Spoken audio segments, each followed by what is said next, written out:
partner na mag-assure sa atin na, despite all the troubles and the conflict, all will be well by God's grace. Narinig na yan. All will be well by God's grace. Kasi lahat naman talaga will only come about by God's grace. Katahimikan, yung provisions natin, trabaho natin, di ba? Yung mga tamang decision, mga tamang choices will only come about if we allow the Lord to guide us. Ang question is, saan tayo kukuha ng guidance na niyo? Isa lang, di ba? Word of God. Word of God will tell us where to find that peace. Kaya sinasabi ni Lord, not as the world gives you, do I give it to you. Do not let your heart be troubled or afraid, because He will always tell us, guide us by His word. Unang tanong palagi niyan kapag may situation na nakaka-disturb sa iyo is, what is God's opinion to what is Jesus going to do if you ask Him? Diba?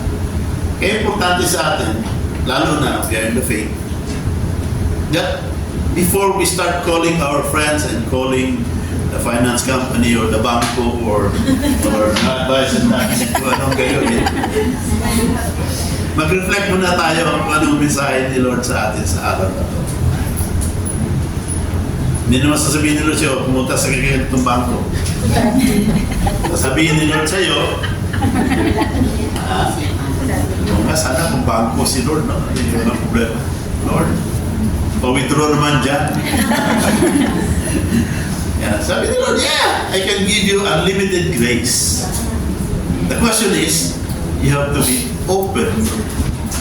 Kasi kung hihingi tayo kay Lord, lalapit tayo kay Lord, tapos may kondisyon, Lord, bigyan mo ako ng trabaho, magsisilbihan ko sa iyo. Lord, bigyan mo ako ng boyfriend or panibagong man sa buhay para naman we can serve together with you. Kung iniasa mo dyan sa mga ganon sa ibang tao ang pagsaserve mo sa Panginoon, you'll be up for frustration. Kasi yung taong akala mo magdadala sa iyo sa Panginoon, siya pala yung magdadala iyo sa kabilang side. Kasi hindi mo control ang tao, di ba? You can only control yourself. So if you make the decision right, praise God. Thank God. If you make the decision wrong, you better go back to God and ask you to guide you back. Don't ask other people to bring you back. Although God can work in other people, speak through them to guide you back. But you have to be careful that the person you are asking is also connected to the Lord. You should ask a godly person. Paano mo lalaman ng godly person? Is kung ang person na yun brings you peace. Always the trademark of the Lord being in a person, in a situation, is when there is peace. Mahirap i-describe because that is actually a spiritual dimension kind of peace. But if you go into prayer, reflection, and you spend time in your quiet time with the Eucharist, the Mass, no? You go to the sacraments, confession. Di ba? When we go to confession, naku, ang laki ng luwag ng dibdib natin. Yes. Iko-confess mo. The situation doesn't change outside. But what is changed is the grace that comes from the Lord that tells you, I'm happy that you come to me today with all your brokenness and trusting me to yun na naman importante. Admitting that we cannot solve our own brokenness. It's admitting that God's grace is what we need. Humility. Humble yourself before the Lord, and the Lord will open up all the graces, all the guidance, all the wisdom to you, to us.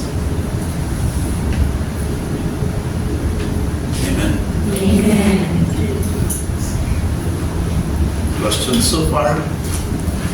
Comments? Nag-iisip na kayo? Yeah, so, i-connect ko sa community. Again, I'm so glad that you chose to spend your time with this community. And of course, yung mga veteranan dito, I'm sure they have realized that already that spending time with the community for all those years is well worth their time. Yung mga bago, you're here joining. Of course, our prayer is that you will indeed find this community to be a venue para you can find your peace and you can find God in this community. Hindi lamang po tayo sa community for the social dimension, sosyalan lang, pag may kaibigan, may kausap tayo. But kundi, we can focus our time and talent and treasure to serving God and one another. Kasi gano'n naman yun. If you want to receive more grace, give it out. If you want to have the peace, you should be willing to give that peace to others. No? Sino ba naman ang magbibigayan ng tulong, suporta at saka encouragement? Tayo din lang. There are no what you call that Lone Ranger Christians. Ang faith natin, the Christian faith, is always lived out in loving God through others. We cannot have a one-on-one loving relationship with God without loving the people that He has sent us to be His instrument of healing and love. No? And His assurance na, despite all the trouble, despite all the conflict, despite all the stresses, all will be well in time. By God's grace. And kanta palagi, in His time. No? You know the song, In His Time? Yes. In His time. In His time. He makes all things beautiful. He makes all things beautiful. In His time. Lord, please show me every day. Lord, please show me every day. As you're teaching us As you're teaching us your way. that you do as what you say. That you do just what you say. In your life. In your time. In your time. In your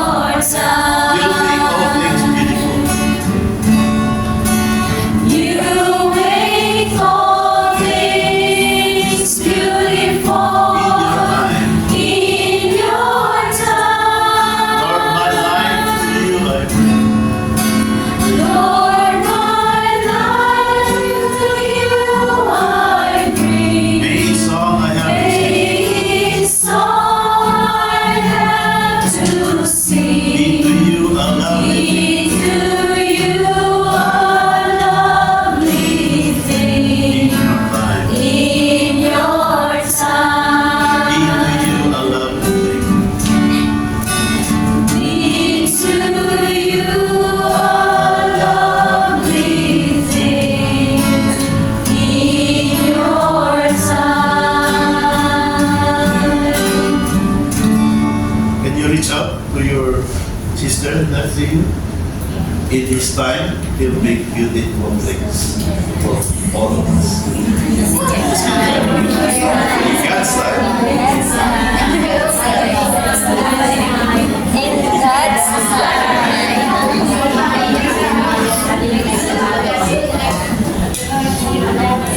Questions? Comments? Reaction? Any violent reaction? Okay, maraming salamat sa pakinig and thank you also for giving us the opportunity to be here.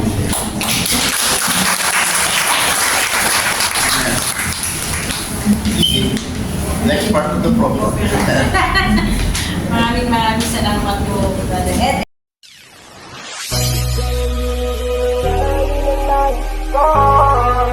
Marikit na dalangin ko, kang magbigay ng kulay sa aking mundo.